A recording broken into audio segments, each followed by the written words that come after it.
Paano nga ba ginagawa ang binhi ng mushroom? In this video, ipapakita ko sa inyo step by step kung paano ko ginagawa ang binhi ng mushroom mula sa pagpe-prepare ng grains, sterilization,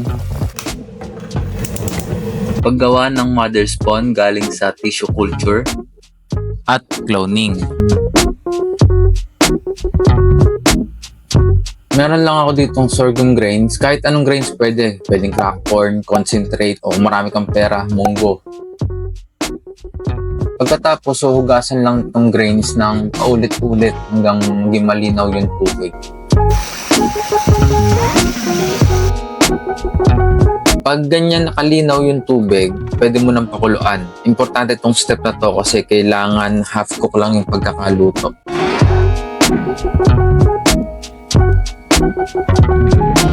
Pagkatapos pakuluan yung grains, kumuha lang ako dito ng malinis na tela, tapos air dry lang ng mga 6 na oras.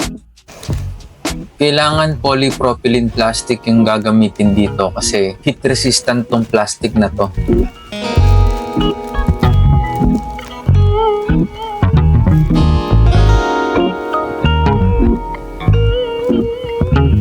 Meron ako ditong pressure cooker. I-steam ko lang itong mga grains ng 1 oras just to make sure na sterilize yung grains natin.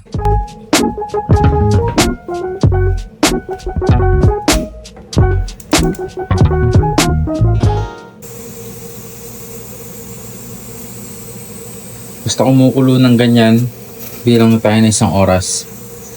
Time check tayo. Alauna. Bali, 2:00 papatayin yan.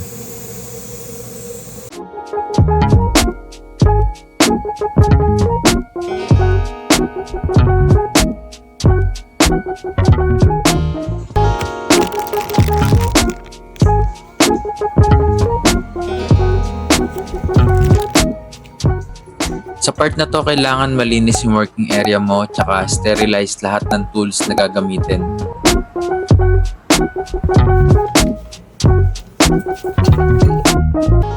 Hinati ko lang to sa gitna. Diyan tayo kukuha ng tissue kasi diyan yung pinakamalinis na part ng mushroom.